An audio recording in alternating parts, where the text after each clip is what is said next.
Credit card fees have gone up 160% over the last 5 years. Consumer lending is grossly profitable. I can't even find the right word to give you here.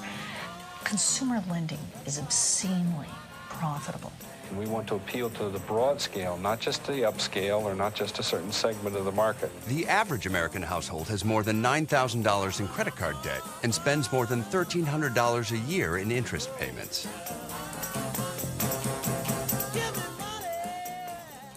When I got involved in this business back in the 80s, we were paying $15 for over-limit and late fees. I just recently saw that raise to $43. Think about that. $43 if you're late, $43 if you're over limit. $86 on your credit card statement before you even do anything. Then your interest rate is going to jump to 21.9 and then all the way up to 28.9. So they want you to be late. They want you to be late. You know who one of the most popular customers of credit card companies is right now? People who've been through bankruptcy. The reason, as one of the vice presidents of MasterCard once explained to me, is we know two things about them. One is that they can't file for bankruptcy again. And the second is they have a taste for credit.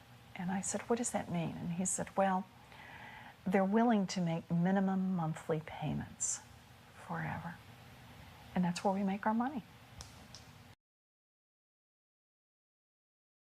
And one of the vice presidents of Citigroup called me in my academic office and said, I'd like to do a seminar for all of the executives here.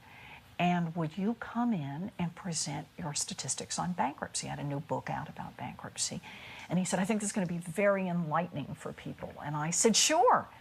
And I came in and I had all my little charts and graphs. And in effect, my message was, if you would screen the weakest customers, those who are overloaded on debt and least likely to be able to pay, you could cut your bankruptcy losses by 50% in the blink of an eye.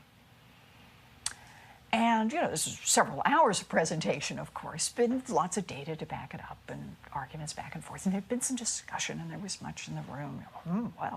Talk about this. And then a fellow in the back said, Professor Warren. And everyone got quiet. And, you know, it's that classic moment when you realize that's the guy who has all the power here. And he said, very interesting. He said, but if we cut those people off, that's where we make all of our profits. And we won't make nearly as much money. You cut out the people who are right there on the end. If you cut out the people who are least likely to be able to repay, if you cut out the most marginal borrowers, the ones who are deepest in trouble, then you're cutting out the heart of our profits, because that's where we make most of our money. The United States government has been collecting data for more than a century on how families spend their money. So I got someone to do all the statistics for me, who was in the government, who was very cooperative, and we matched mom, dad, and 2 kids in the early 1970s with mom, dad, and 2 kids today. Median earner. Today's family actually has less money to cover food, clothing, insurance, games, toys, entertainment, everything you want to cover. The real point is the basics are driving families right to the edge. What it costs to have a house, to have health insurance, to have child care, to have 2 cars so that you can both get to work. And you know, I run into some very smart people in our Congress, and I ask the question, so what's the long-term plan here? What happens when the bills come due? What do the grand thinkers have in mind here? And all I ever get is this sort of blank half smile.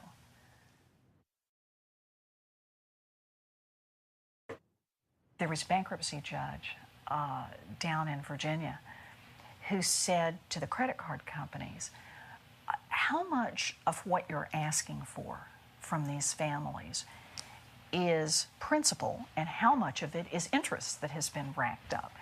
And the credit card companies hemmed and hawed and said they couldn't calculate it and so on. He said, okay, just tell me over the 2 years, how much, if we take everything from 2 years ago as principal, how much of what you're asking for is principal and how much is interest? And the credit card companies, on average, for every dollar they were asking for in principal, they wanted $2 more in interest and fees that they said they were owed. Well, think about that. That means for the average family who can't pay, they'll keep making payments of $50, of $100, but they'll never pay those debts off. They will owe those debts until they die. Death will be the only form of debt discharge that they will ever see.